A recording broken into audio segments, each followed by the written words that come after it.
Welcome back to another episode of FSC Direct, where we endeavor to keep you, the general public, and industry practitioners aware of matters relating to financial services business, including the regulatory regime. One of the main objectives at the Commission is to continually strengthen the quality of regulation approaches and policies to maintain a well-regulated environment. Between March 15th and March 30th, the Virgin Islands AML-CFT regime was assessed against the Financial Action Task Force's international standards on AML-CFT. The International Monetary Fund, which is the IMF, led the assessment on behalf of the Caribbean Financial Action Task Force, consisting of a 10-member assessment team. The Commission hosted the assessment team on behalf of the Virgin Islands, and we know that various government departments, statutory bodies, including the Commission, and private sector participants were examined. This assessment is now complete. Here to give an update on that assessment, we have with us today the Deputy Manager of Regulation, Mr. Glenford Malone, who is responsible for implementing the Commission's overall regulatory strategy. Mr. Malone is a certified anti-money laundering specialist and is a trained financial examiner in the FATF methodology of assessing compliance with the FATF 40 recommendations.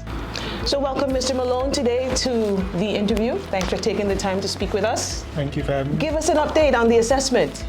Well, the assessment, as you say, is a joint IMF-CFATF mutual evaluation in compliance with the FATF recommendations.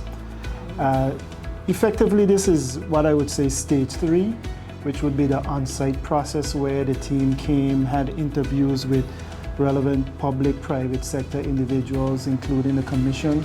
And first of all, let me say thank you to the private sector who participated and who all were willing to be interviewed by the assessment team and to communicate to the assessment team the work being done in the Virgin Islands, as well as to the public sector institutions who participated as well. So the team was here for a little over 2 weeks. They did interview private, public sector individuals, and now they've left. The next stage in the process is they have 6 weeks to complete what we call a first draft of the report. That first draft of the report is then going to be communicated to the jurisdiction. We'll have about 4 weeks after that to provide our written comments.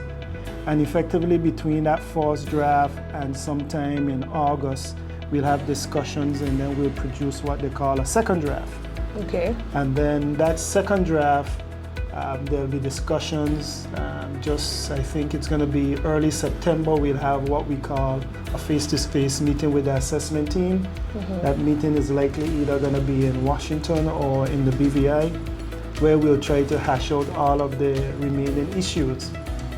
Once that is complete, they'll complete what they call a third draft report. Now that third draft report is effectively what we in the AML community call a locked draft. A locked draft. Meaning it cannot be changed after that third draft. Okay. That is the report that goes to the CFATF plenary. Okay. And that plenary is going to be held in November 2023 in Aruba. Okay. And that's where the BVI report is going to be heard.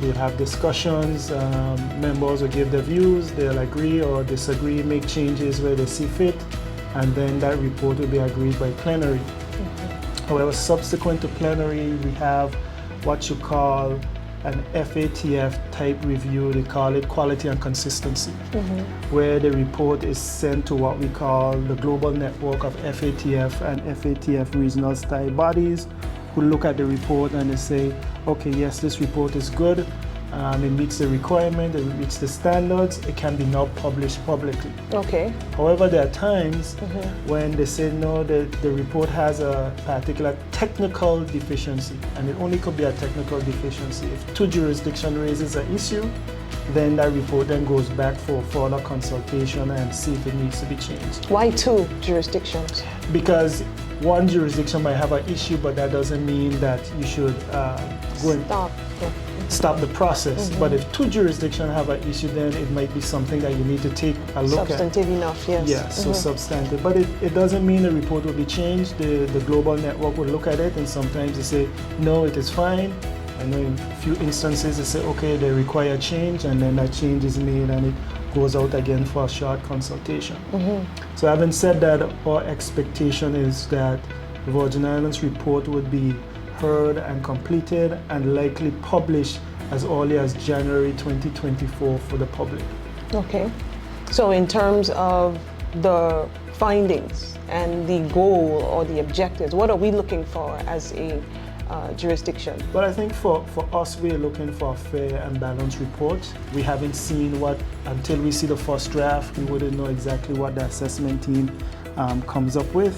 So when we see the first draft, again, there's discussion between us and the assessment team on whether they got it right, whether we can agree certain things, and then, as I said, the process goes all the way to plenary, and then a decision is made there. Okay, all right, thank you so much. So in the interim, what can we say to the industry, our industry practitioners, with the very existence of our own AML CFT regime or system here within the Commission? They can contact us if they have queries or comments going along.